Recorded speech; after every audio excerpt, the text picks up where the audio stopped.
കുട്ടിക്കാലത്തൊക്കെ ഓണത്തിന് എന്തെല്ലാം കളികളായിരുന്നു. സാറിന് കുട്ടിക്കാലം ഉണ്ടായിരുന്നോ? അല്ല, സാറ് കുട്ടിക്കാലത്ത് ഓണക്കളി കളിക്കുമായിരുന്നോ? കളിക്കുമായിരുന്നു. എന്തൊക്കെ കളികള്! തലമപ്പന്ത് കളി, തുമ്പിയുറയല്, പൂക്കളെട്ട് കളി, പിന്നെ വട്ടുകളി, ചട്ടിപ്പന്തേറ്, പിന്നെ കടുവകളി. കടുവകളി അല്ലേ സാർ? പുലിക്കളി അല്ലല്ല, കടുവകളി. കടുവകളി പുലിക്കളിയാണ് സാർ. പുലിക്കളി അല്ല, കടുവകളി. കടുവകളി ഉണ്ടായിരുന്നു. കടുവകളി ഉണ്ടായിരുന്നു. പുലിക്കളി വേറെ, കടുവകളി വേറെ. പിന്നെ ഊഞ്ഞാലാട്ടം. ഊഞ്ഞാലാട്ടത്തിന്റെ കാര്യം പറഞ്ഞപ്പോഴാ എന്റെ കുട്ടിക്കാലത്ത് നടന്നൊരു തമാശ ഞാൻ പറയാം. ഒരു വലിയ തമാശ. അതായത് ഞങ്ങൾ ഉച്ചയ്ക്ക് എല്ലാവരും ഊണൊക്കെ കഴിഞ്ഞിട്ട് ഞങ്ങൾ കുട്ടികളെല്ലാവരും കൂടെ കൂടിയതാ ഊഞ്ഞാലിന്റെ അടുത്ത്. അപ്പൊ ഞങ്ങൾ വലിയ ഊഞ്ഞാലിട്ടിട്ടുണ്ട്, വലിയ മുള ഊഞ്ഞാല്. കുട്ടികളെല്ലാവരും കൂടെ എന്നെ ഈ ഊഞ്ഞാലിൽ അങ്ങ് കയറ്റിയിരുത്തി. അപ്പൊ ചില ആൾ പറഞ്ഞു, ഇരിക്കണ്ട, നിർത്തിയാ മതി. അപ്പൊ ഞാൻ നിന്നു. എന്നിട്ട് ഇവരങ്ങ് ആട്ടം തുടങ്ങി. എന്നെ ആട്ടിച്ച് നേരെ മോളിൽ വരെ പോയി കഴിഞ്ഞപ്പോ കാലി തന്നെ ഞാൻ പടപടപടോ നേരെ താഴെ.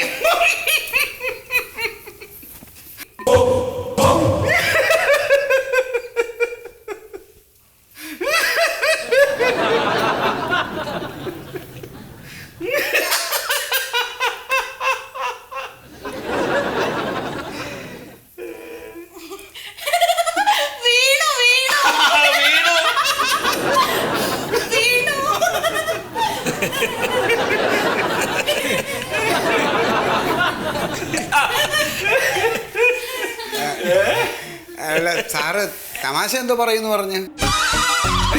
ഇതിന്റെ തമാശ എനിക്കൊന്നും പറ്റിയില്ല.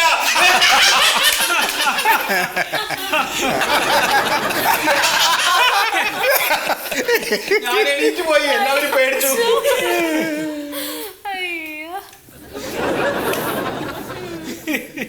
എന്തൊക്കെ തമാശകളാ! ഇതെല്ലാം കൂടെ ആലോചിച്ച് വന്നപ്പോ നിങ്ങളോട് പറഞ്ഞത് ശരിയായില്ലല്ലോ എന്ന് എനിക്കൊരു തോന്നല്. അപ്പൊ അതുകൊണ്ട് നമുക്ക് ഇപ്രാവശ്യത്തെ ഓണം ഒന്ന് തിരിച്ചു പിടിക്കണം. നമ്മുടെ ഓഫീസിന്റെ ഓണാഘോഷ പരിപാടി അങ്ങ് ഡയറക്ടറേറ്റ് വരെ. അപ്പോ എന്തൊക്കെയാ വേണ്ടതെന്ന് ആലോചിക്കുക. ഊണല്ല, സദ്യയല്ല, വേറെ കളികള്. കടുവകളി, അങ്ങനെ എന്തെങ്കിലും കളികളില്ലേ? കടുവകളി ഇവിടെ പുലിക്കളിയാണ് സാർ. പുലിക്കളി അല്ലാതെ കഥകളിയില്ലേ? കഥകളി ആയിക്കോട്ടെ സാർ. എല്ലായിടത്തും പുലിക്കളിയാണ് സാർ ഓണത്തിന്. പിന്നെ ഈ കഥകളിക്കാരോട് പറഞ്ഞാൽ പുലിക്കളിക്കാരെ കിട്ടും. അത് അങ്ങനെ സാർ, അത് തൃശ്ശൂർ ഭാഗത്താണ് ഈ പുലിക്കളി ഭയങ്കര ഫേമസ് ആയിട്ടുള്ളത്. അവിടെ ഈ പുലിവേഷം വെട്ടാൻ വേണ്ടിയിട്ട് ഭക്ഷണം കഴിച്ചിട്ട് വയറിങ്ങനെ വലുതാക്കിയിട്ടുള്ള ആൾക്കാരനുണ്ട്. അവരെന്നെ വിളിക്കാൻ വേണം.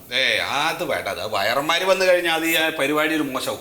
അല്ല സാറേ, അങ്ങനെയാണെങ്കിൽ സീതള സാറിന്റെ പരിചയത്തിലെ ഒരു പഴയ പുലിക്കളിക്കാരല്ലേ നമ്മുടെ സുമേഷ് ഏട്ടനോ? പുലിക്കളി ഉണ്ട്. അത് അല്ല, എന്താ നിങ്ങൾക്ക് ഈ കഥകളി വേണ്ടെന്ന് പറയാൻ എന്താ കാരണം? കഥകളി മനസ്സിലാവില്ല സാർ നമുക്കത്. അല്ല സാറേ, വലിയ പുലികളൊക്കെ വന്നാലേ നാലാൾ അറിയുകയും ചെയ്യും, പത്രത്തിലൊക്കെ വരും.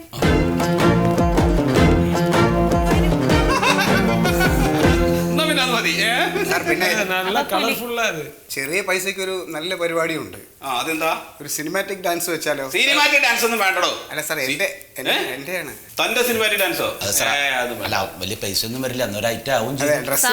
ഡ്രസ്സിന്റെ വാടക മാത്രം കൊടുത്താൽ മതി. എന്നാ പിന്നെ ഒരു സിനിമാറ്റിക് ഡാൻസ് ആയിക്കോട്ടെ അല്ലേ? പിന്നെ താനെന്ത് ചെയ്യും? അയ്യോ, എനിക്ക് ഒറ്റയ്ക്ക് സ്റ്റേജിൽ കയറാൻ പേടിയാ. ഒറ്റയ്ക്ക് എന്തിനാ, ഞാൻ വരാം. പിന്നെന്താ? ഞങ്ങള് രണ്ടുപേരും കൂടി എന്ത് ചെയ്യും? തിരുവാതിര വിളിക്കാം സാർ. കൈകൊട്ടി കളി.